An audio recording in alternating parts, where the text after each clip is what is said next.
After a long journey in the heart of history, the Iranian carpet reached its peak, that is, the Safavid era.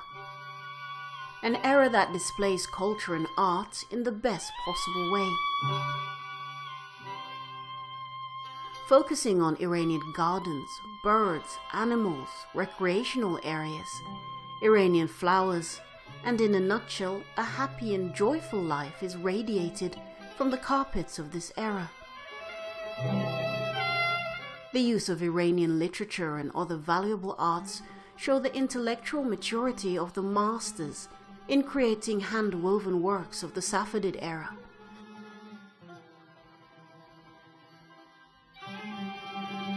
Sahib al-Ammar Mosque in Tabriz, Naqsh Jahan Square, Ali Kapur Palace, Jame Abbasi Mosque, Sheikh Lotfola Mosque, and Siyosipol in Isfahan, Shehel Sotun Palace, and Darvaze Tehran in Kazvin are only some of the masterpieces left from this era.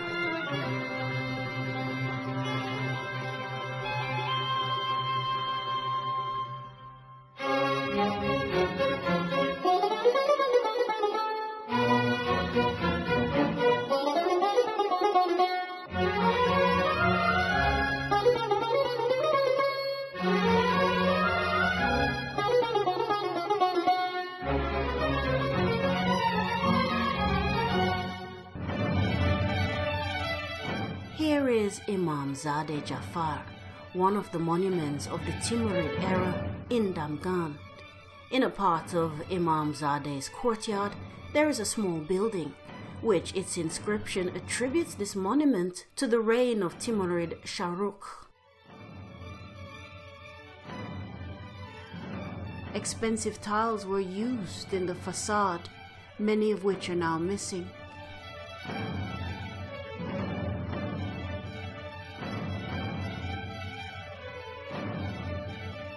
However, there are some tiles in the shape of round, 8-pointed stars in this site, just like the round, 8-pointed stars on the carpets attributed to the Timurid era. In addition to the similarity in pattern given to the proximity of the rugs to the Timurid era, it is more likely that they are Timurid.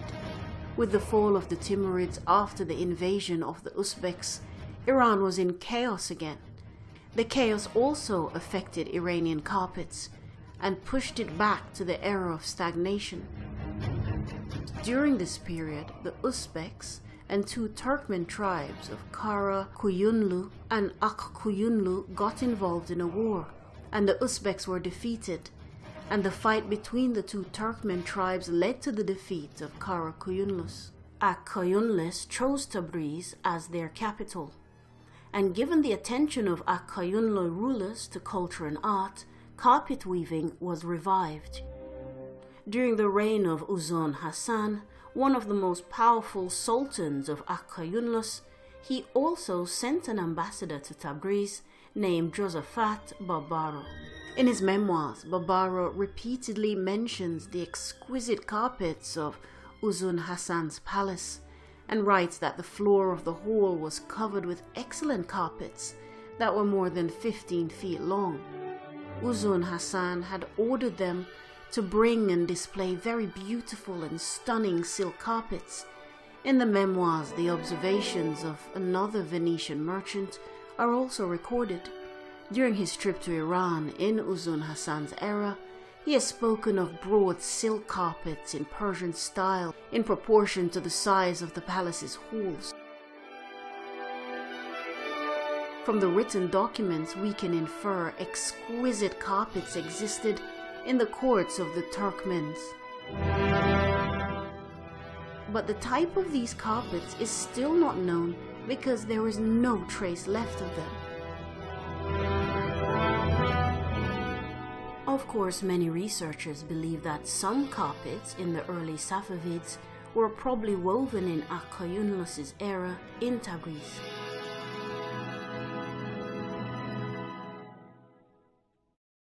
In 1965, the medallion carpet attributed to the early Safavid was purchased by the Boston Museum in the United States. Later, it was announced that this sample was probably produced by the Turkmens in Tabriz. This 16-lobed medallion carpet has an inner field covered with 2 geometric patterns that are repeated in consecutive rows. The interesting thing about this carpet is that its medallion is separate from the inner field and repetitive. While in many medallion carpets of the Safavid era, the medallion is changed to match the field. Therefore, it is less likely that the carpet in the Boston Museum dates back to the Safavid era. Today, there is no carpet that can definitely be attributed to the reign of the Turkmens in Iran.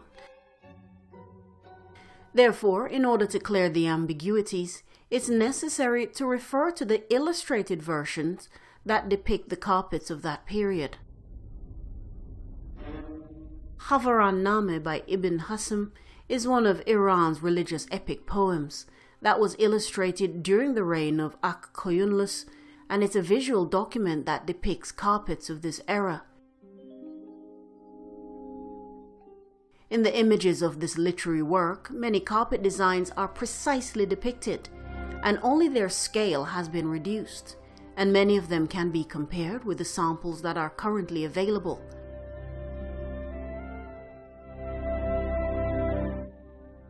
But another feature of Havaran-Name carpets is that they do not have animal motifs, unlike the carpets of the Safavid era. In most of these pictures, there are people who are either standing or sitting and cover most of the carpet.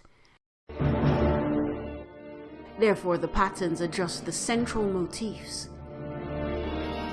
In this work, various designs of carpets in the Ak-Koyunlu era have been carefully and beautifully depicted in numerous pictures, so that there's an authentic visual document of carpets in this era. From 1970 onwards, carpet experts realized they were wrong about some carpets of the Safavid era. Some carpets that were attributed to the Safavid era probably did not belong to this period. This is an Eslimi, arabesque, and Katai, floral torn carpet in Pergamon Museum in Germany. Eslimi and Katai patterns are rotating and are drawn with curved lines. Examples of these patterns can be seen in Xenophon plaster fragments, Takebustan rock reliefs, and Sassanid-era textiles. This work is among the carpets that were previously thought to belong to the Safavid era.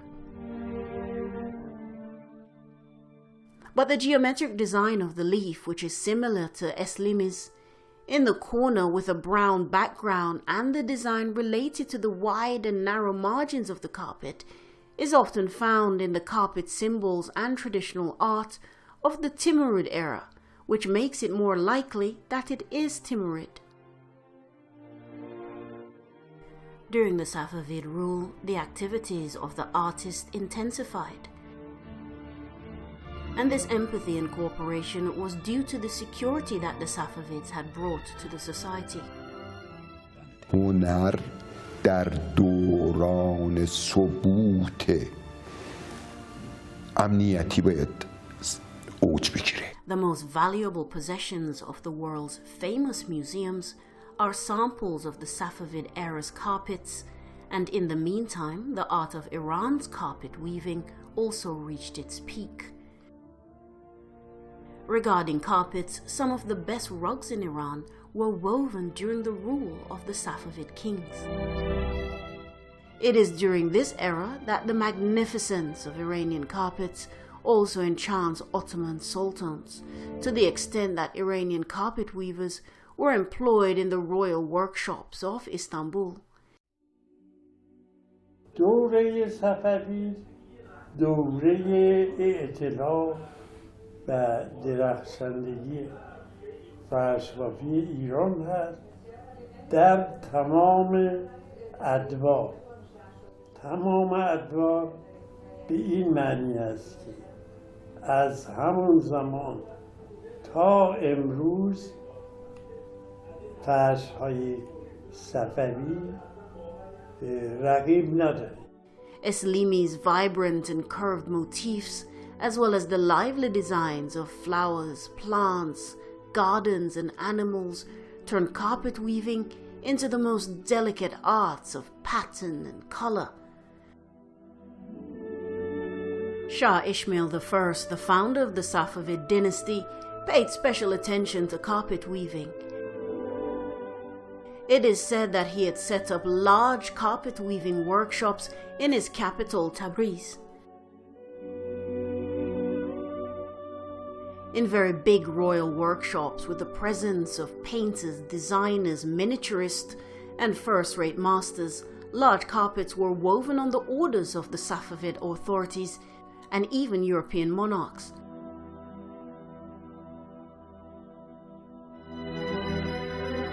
One of the masterpieces of the reign of Shah Ismail is the hunting carpet made by Ghayath-ud-Din-e-Jami. Carpet woven in the style of a hunting ground usually depicts scenes of hunting and nature.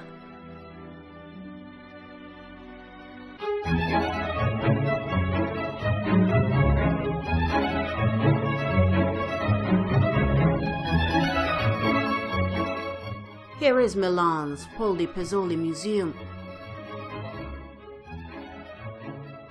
The hunting carpet, which is kept here, depicts pictures of hunters in pursuit of animals.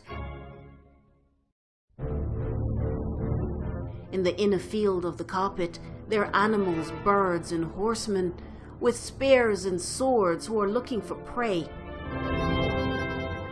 The birds are either flying or they have carefully peeked out from behind a flower bush.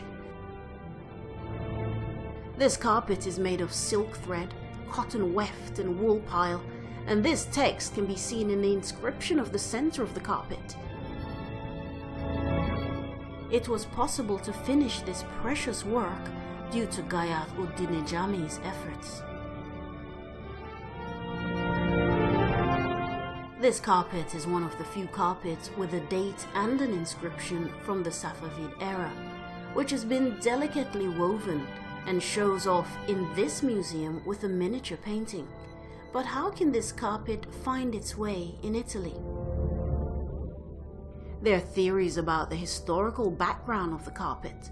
Some say that the carpet was originally in the Quirinal Palace, which served as the residence of popes, but after their overthrow, the Italian royal family possessed it.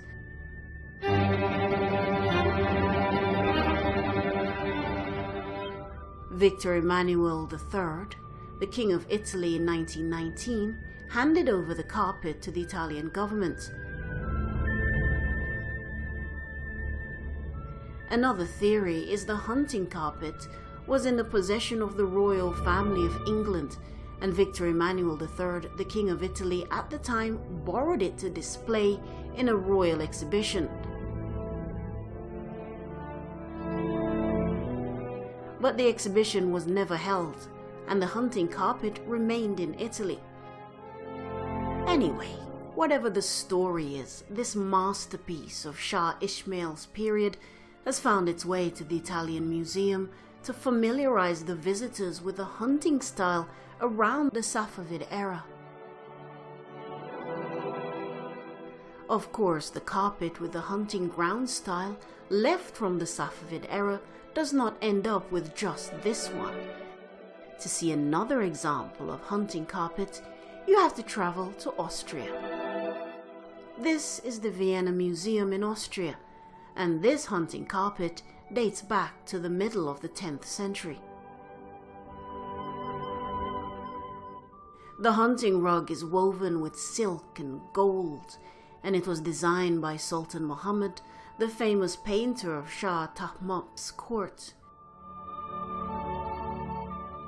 The weft and the warp of this sample is silk, and the pile is silk with gold and silver thread on white silk. In the inner field of the carpet, there are images of animals such as lion, zebra, leopards, dragon, phoenix, rabbit, deer, wolf, bear, and jackal. Hunters on horseback are chasing them.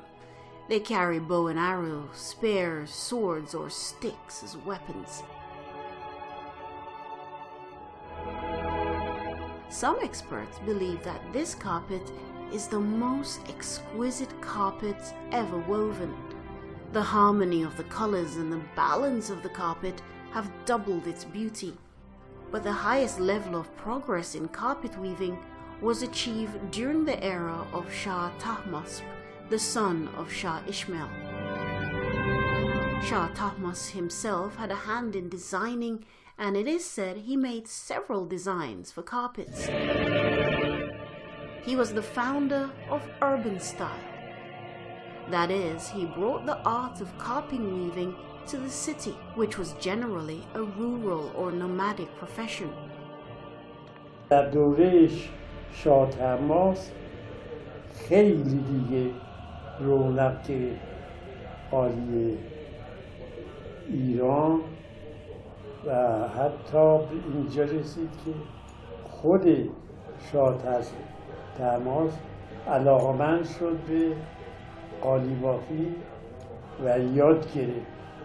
حالا چه چیزایی بافته البته نمانده و نمی‌دونم. At the time, carpet weaving became popular not only in Tabriz, but also in Kazvin, Kashan, Hamidad, Shustar, and Herat. Here is the historical shrine of Sheikh Safi al-Din Ardabili in Ardabil. Sheikh Safi al-Din is the great ancestor of the Safavid dynasty. Among the carpets of Shah Tahmasp era, we should mention Sheikh Safi al-Din or Ardabil carpet.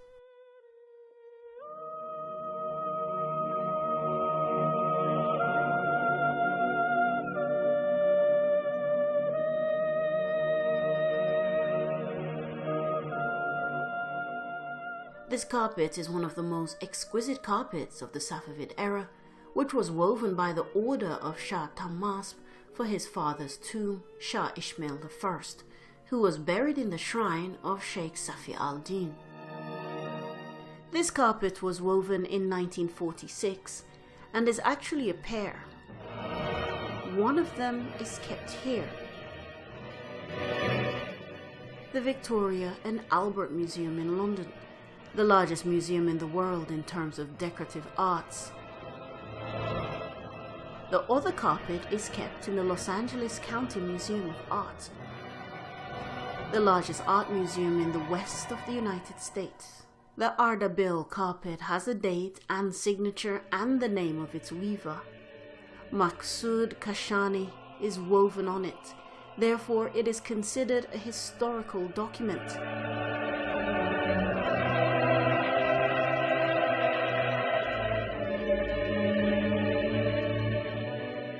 At one end of the carpet, a poem is written that reads, "Except for thy threshold, there is no refugees for me in all the world. Except for this door, there is no resting place for my head." Some carpet experts believe that these lines were included in the carpet upon the order of Shah Tahmasp to show his devotion to his ancestor, Sheikh Safi al-Din. Ardabil or Sheikh Safi carpet has a symmetrical center, and the precision used in weaving it has made it one of the most unique works of art. In the middle of this carpet, there is a beautiful medallion which is surrounded by 16 ovals. The medallion is a pattern that is placed in the center of the carpet, and the ovals are the ornaments of the medallion which are woven around it. The medallion design with its ovals is repeated in the four corners of the carpet. The inner field of the carpet is dark blue and is decorated with elegant and delicate flowers full of pomegranate flower branches. There is a large border inside, which is surrounded by 3 narrow stripes. and a series of cartouches and inscriptions.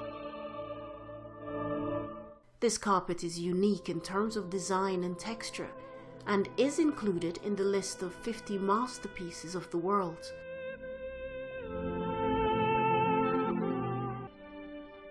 There are many samples of the Safavid era carpets in the museums of the world, and it is not possible to mention all of them.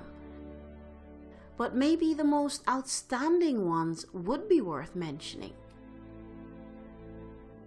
After the Ardabil carpet, the hunting miniature carpet, and the hunting Zarbaft carpet, which are the most beautiful carpets left from the Safavid era, some of the other carpets and rugs are all at the next level of fame and importance. The name of this carpet is Sangusko, which is kept in Miho Museum in Japan. A similar carpet is kept in the Carpet Museum of Iran. During the Safavid era, about 12 to 14 of these carpets were woven in Iran, and the most beautiful one was given to a Polish prince named Roman Sangusko. Therefore, other carpets of this collection were also known by this name. Borders with panel designs, all kinds of animal motifs and faces, peacocks in pairs, phoenix, dragon, and fish and animals combat designs are among the common patterns of these carpets. The fight and struggle of various animals, and sometimes the conflict between humans and animals, are referred to as animals combat designs.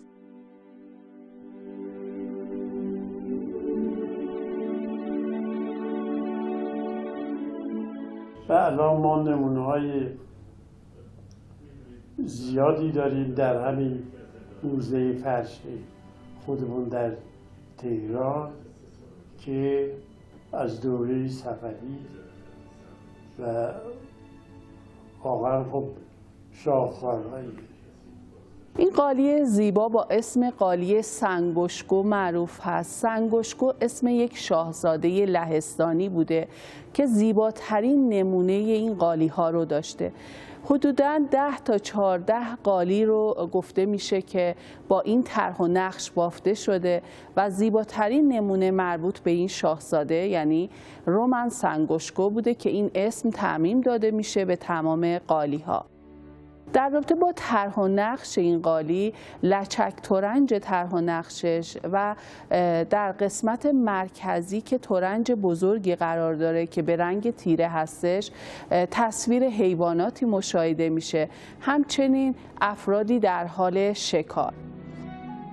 در قسمت‌های دیگه قالی انواع حیوانات و رنگ روناسی بسیار زیبایی کار شده. قالی سپود هستش و کیفیت بسیار بالایی داشته و همچنین در حاشیه قالی ما به صورت یک درمیون تصویر انسان‌هایی با لباس‌های بومی دوره صفویه رو مشاهده می‌کنیم که در حال نگهداری از درخت هستند.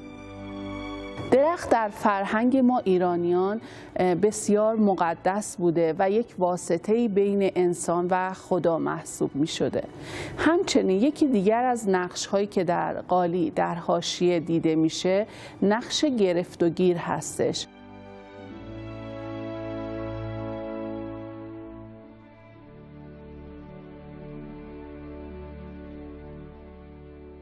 در سال 1931 میلادی نمایشگاهی به مناسبت هنرهای ایرانی در لندن برگزار شده بود که تعدادی از قالی‌ها متعلق به رومان سنگشکو در اونجا به نمایش گذاشته شده.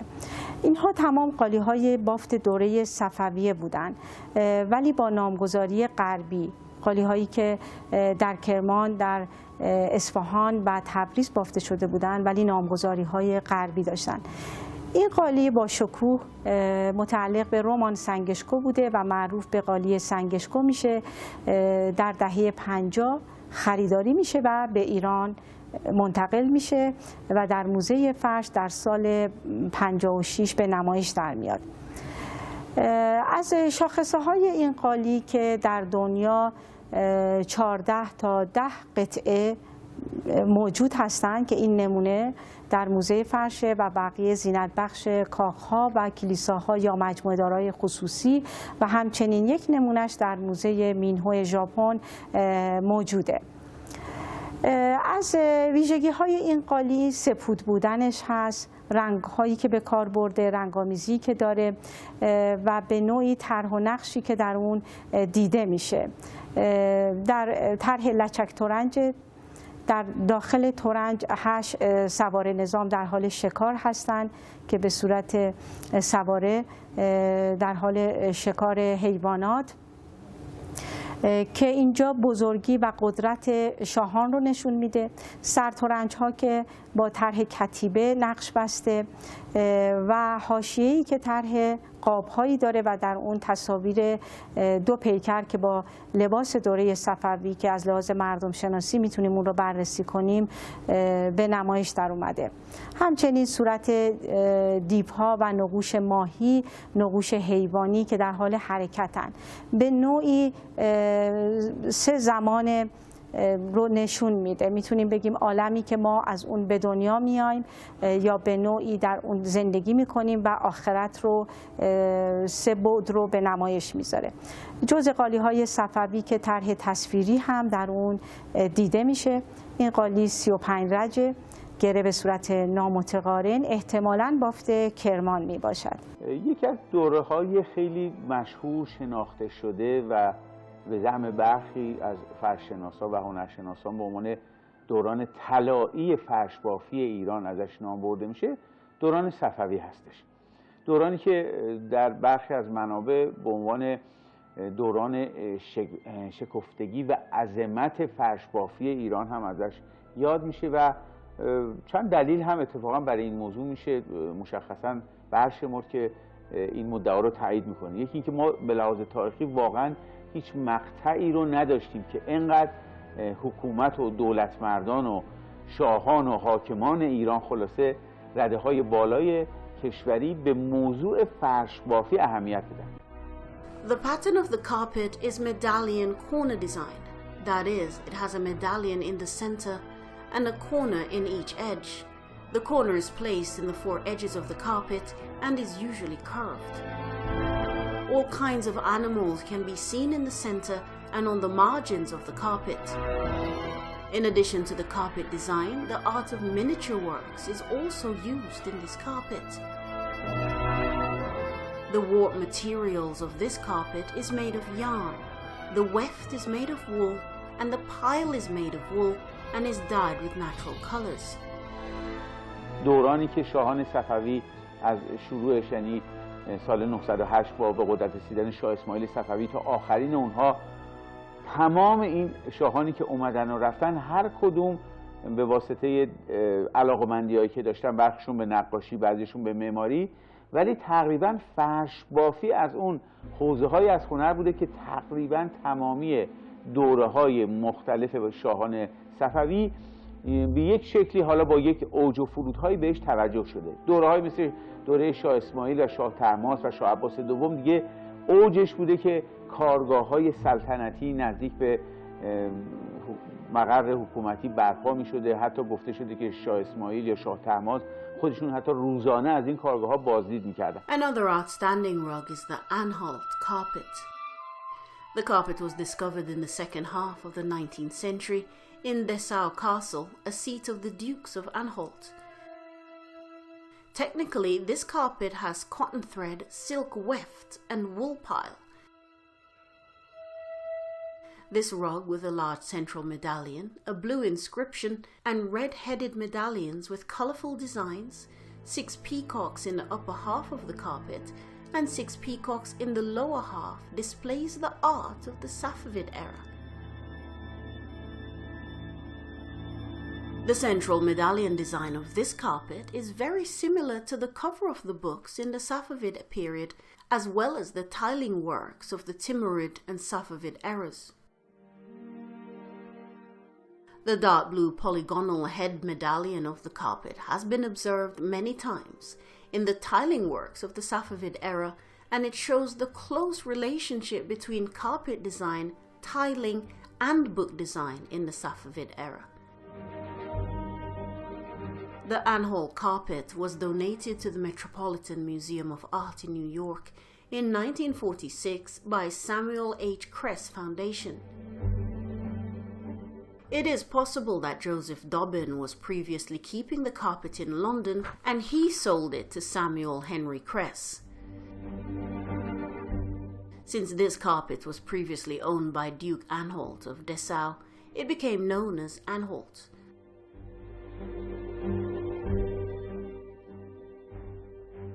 The unique colors of the carpet, such as its yellow background, which is rarely seen in carpets of this type, makes it a special piece. یه فکری از زمان خود جلوتر میتونه یه کارایی انجام بده که دیگرون ندادن. یعنی باید این وسعت باشه. Now from this particular piece, we go to a carpet with a special history.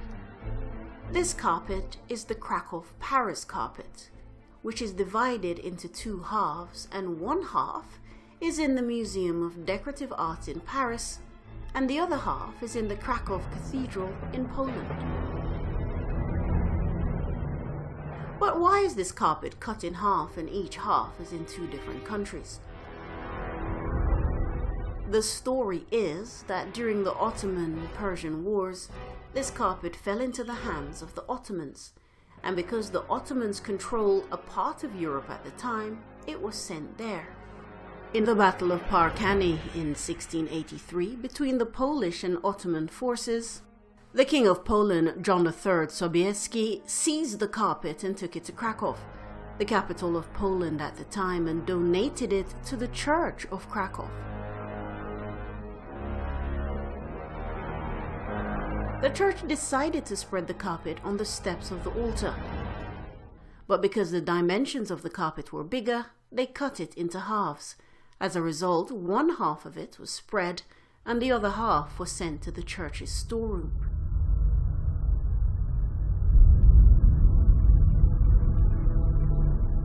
Later, the half in the storeroom was sold to an antique shop. A French person named Jules Massion bought it from the antique shop and in 1903 donated the carpet to the Museum of Decorative Arts in Paris. Therefore, the carpet is called Paris Krakow. But that's not the whole story. The half which existed in the Krakow church in Poland was seized by the Germans during World War II. After the end of the war, it was returned to Poland and kept in the eastern part of the Wawel Museum in Krakow. The carpet, no matter how, survived challenges throughout history to display one of the great successes of the history of decorative arts, according to the famous carpet expert, Professor Arthur Upham Pope. The warp and the weft of the carpet is made of wool and silk with a design of an imaginary garden and a flowing waterfall, flowers, blossoms, and cypress trees with colorful birds and animals like lion, leopard, deer, stag, and monkey can be seen in the carpet.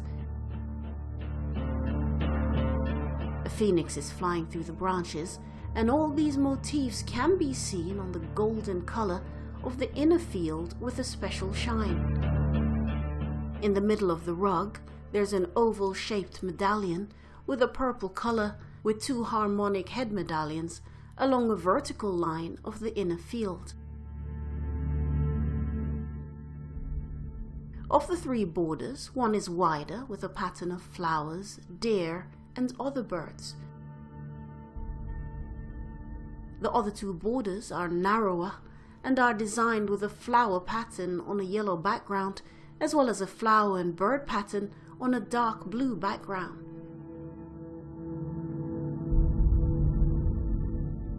دوران صفوی سبکش با قبل فرق کرد، رفت تو طبیعت بیشتر، یعنی فضا جنگلی یا باغی یا بزمی، هنری و حالا حیوانات ها بیشتر آوردن و شکارگاه و اینا هست و چیزی دیگه که قبلا من نشنیدم اگه بودم نخ طلا بافتن دوران صفویه بافته شد. Another outstanding carpet of the Safavid era, which is one of the most expensive carpets, is the coronation carpet, an Iranian carpet which belongs to the Danish royal family. This carpet is kept in Rosenborg Castle in Copenhagen. As the name of the carpet suggests, this carpet is used during the coronation of Danish kings. The coronation carpet is woven with silver and gold silk threads and is displayed only once a year in autumn. This is the Chelsea carpet in the Victoria and Albert Museum in London.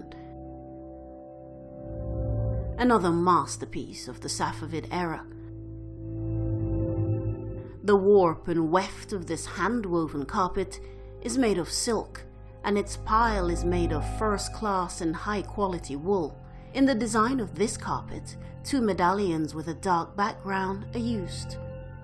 Also, there are 2 Chinese-style vases between the medallions, which are repeated at the end of each main field, and a fish pond can be seen in the center.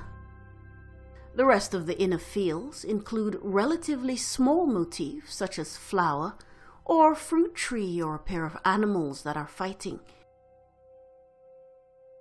It is said that the Chelsea carpet belonged to the royal palace in Isfahan, and after its fall was taken out from Isfahan.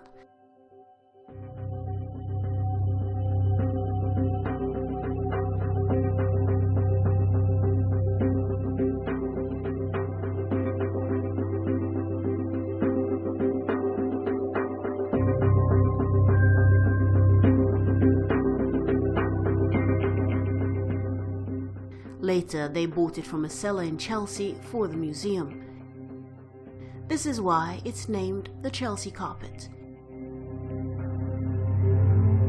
به هر جهت به دلیل اهمیتی که فرش بافی در دوره صفوی به خاطر توجه شاهان صفوی پیدا کرده و همچنین تعداد نسبتاً متناوب و بسیار زیادی که از قالی‌های عصر صفوی به زمان ما رسیده، چه گردار یعنی قالی، چه در گروهی که به اصطلاح میگیم گلیم یا تخت باف‌ها، تعدادی که از دوره صفوی از این دو گروه به زمان ما رسیده کاملا مشخص میکنه که عصر صفوی یک عصری بوده که فرش بافی ایران واقعا در یک دوران خیلی پر رونق و بسیار پرشکوهی سپری میکرده و این نمونه هم که خب تعداد زیادی شناسایی شدن و گروه بندی شدن، نامگذاری شدن، کتاب ها و مقالات بسیار زیادی راجبشون نوشته شده، کاملا نشون میده به لحاظ نه فقط موضوع بافندگی، موضوع طراحی از یک طرف، رنگرزی از یک طرف و این جزئیات و فنون بافت و همه اینها واقعا مورد توجه هم مقامات رد بالای کشور بوده، هم هنرمندانی که در دل خود فرش بودن، طراح، بافنده، همه در کنار همدیگه باعث شدن یک دوران بسیار خاص و طلایی در فرش بافی ایران شکل بگیره. One of the most controversial carpets of the Safavid era are the carpets known as the salting. These carpets were among the carpets whose date and origin were debated by the world's famous carpet experts. A man named George Salting, a collector in early 1900, donated a Gullah carpet with a pattern of plants and animals and a border with Persian poems to the Victoria and Albert Museum in London.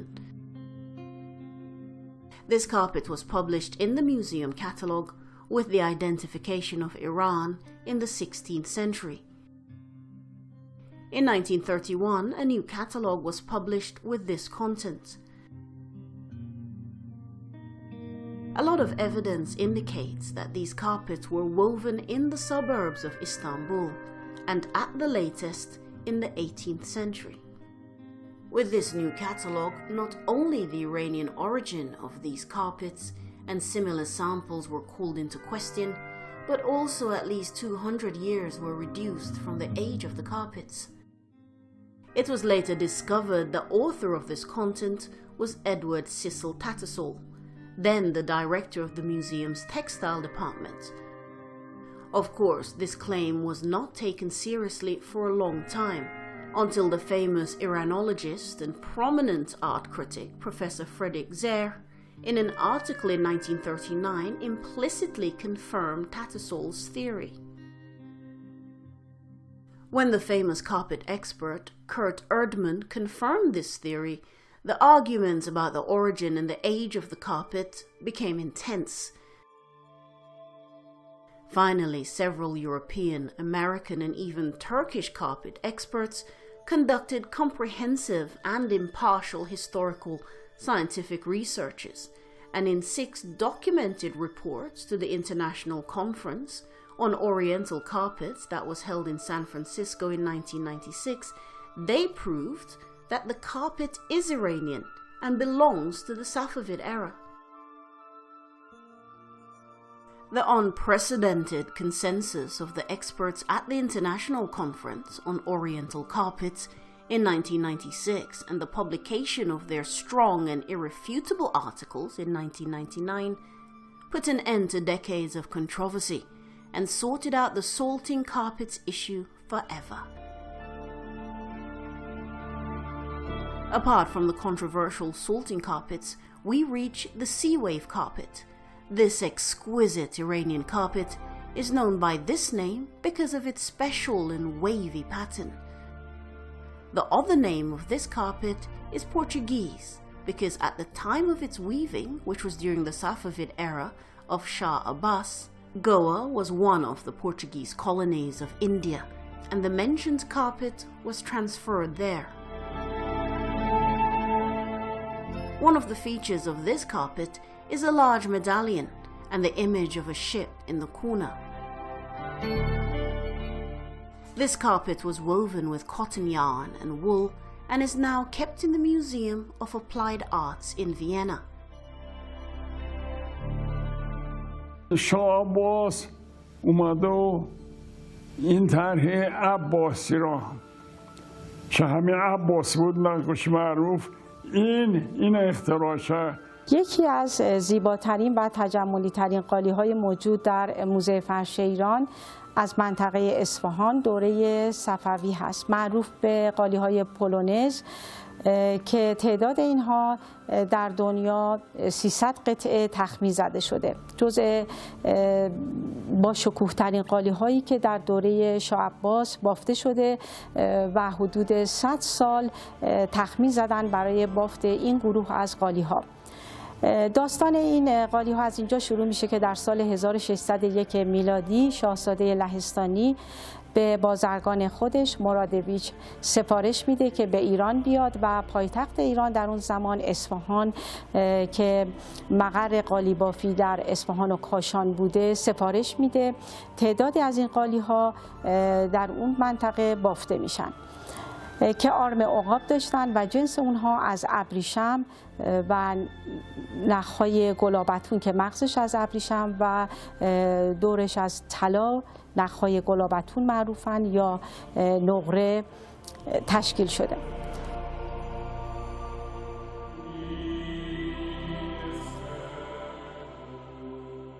هفت نمونه از این قالی‌ها در موزه فرش ایران موجوده که یک نمونهش رو که ملاحظه می‌کنید کلگی هست، یعنی طول اون از عرضش کمتره و 6 قطعه دیگه به اندازه قالیچه هست، ابعاد کوچیک‌تر. جفت این قالی کلگی در موزه متروپولیتن قرار داره و جزء شاخص‌ترین آثار دنیا هست.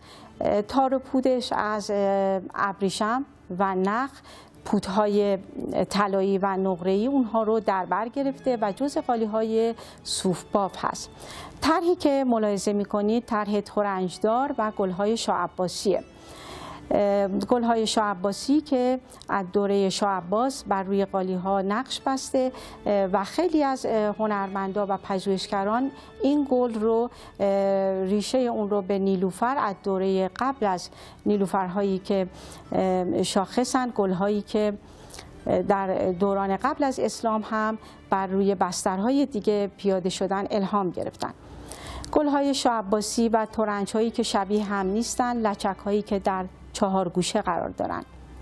حاشیه پهنی که برگ‌های اسلیمی و گل‌های شاه عباسی رو در بر میگیره. رنگ‌های شاخص و زیبایی که این قالی داره، قالی سفارشی و تجملی که رنگ نارنجی، سبز و انواع آبی رو ملاحظه می‌کنید.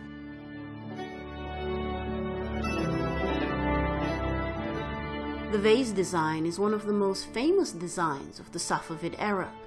The features of this design is the presence of 1 or 2 vases in the center of the carpet and filling the carpet's inner field with large palmette flowers, one of the most famous vase designs of the Safavid era.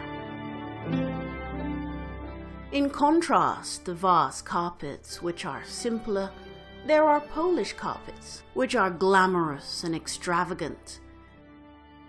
Polish carpets or polonaise are referred to a large group of Zarbaf carpets of the Safavid era. It is said that one of the reasons for calling these carpets Polish is that one of these carpets was exhibited at the Paris International Exhibition in 1878, which belonged to a Polish prince named August Alexander Czartoryski. But in fact, there is another reason for that, and to know it, you have to dig a little deeper into history. In the spring of 1601, Polish King Sigismund III gave an Armenian merchant named Muratovich a mission to travel to Iran and procure some carpets for the Polish royal palaces.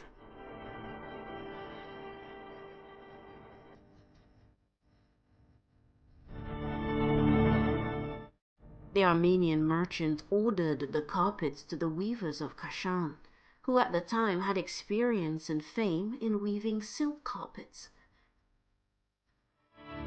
This is where these carpets became known as Polish carpets. Little by little, the popularity of these carpets increased amongst European princes and nobles until about 300 pieces of these carpets were produced and sent to European markets. Until now, more than 100 carpets, rugs, and silk kilims have been identified from this group. The 8 carpets which the Armenian merchant ordered are now kept in the Munich Residence Museum. There are 6 rugs and 1 carpet from this group, and it's in the Carpet Museum of Iran. Perhaps one of the reasons why carpet weaving reached its peak in the Safavid era is the fact that the first 3 Safavid kings gave great importance to carpet.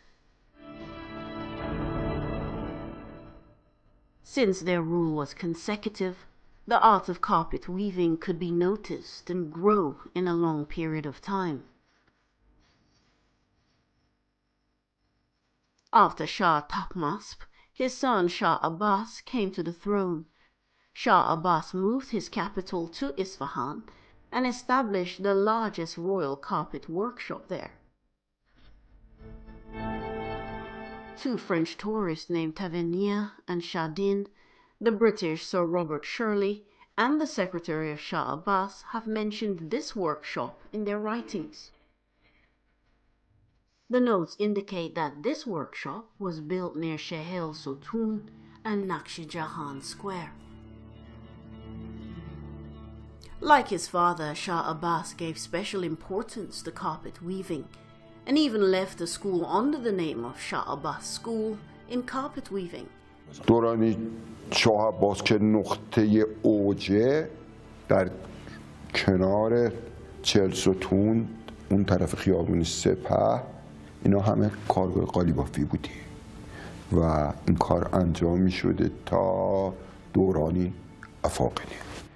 تقریبا میتونیم بگیم سدی 99 یا قریب به اتفاق یا اکثریت بافته ها یا قالی ها یا گلیم هایی که از دوره صفوی باقی مونده به زمان ما رسیده، حاصل نظام بافندگی شهریه. 4,000 pieces of carpets and torn and knotted rugs, kilims and Zulu rugs are left from the Safavid era, which less than 4% of these carpets are left in Iran, and the rest are scattered in museums, private collections, and some palaces and holy sites abroad.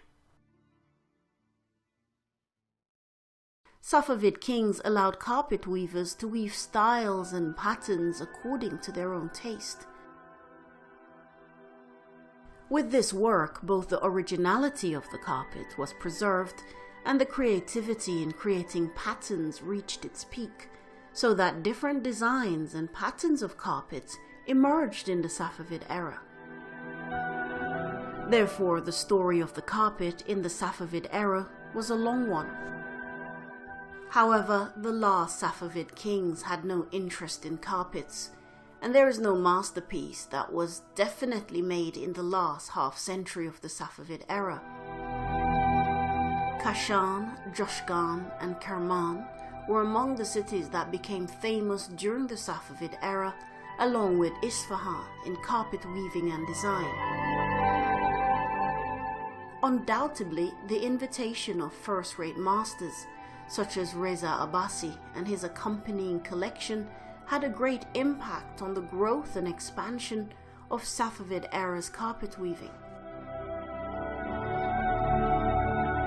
The dyeing of wool and silk with natural colors has made the carpets of the Safavid era last and shine, which are still impressive after centuries.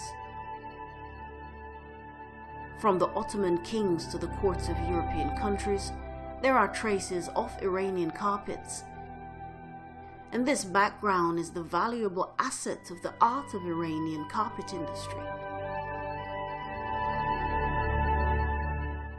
After the attack of the Afghans and the fall of the Safavid dynasty and the famine, the few remaining royal workshops in Isfahan were also closed. Even if the masters of these workshops survived, they were without support and displaced. This situation continued in all carpet weaving workshops in Iran, and the carpet entered its stagnation period again, and the world markets gradually moved towards other countries.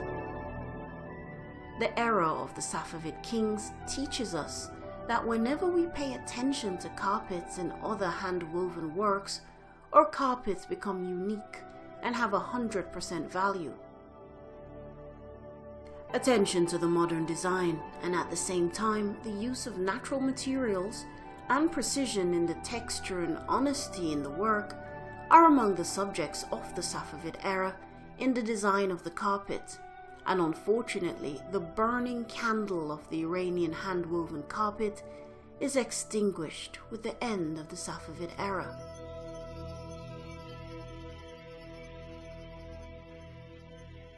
The history of carpet weaving teaches us that we should remove the obstacles and once again display the pure aspects of Iranian carpet weaving art in the international arena.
that displays the design of Timurid carpets is the manuscripts of Khamse Jami. The book Haft Arang is one of the famous works of Abd al-Rahman Jami, which contains 7 collections of poems in the form of Masnavi.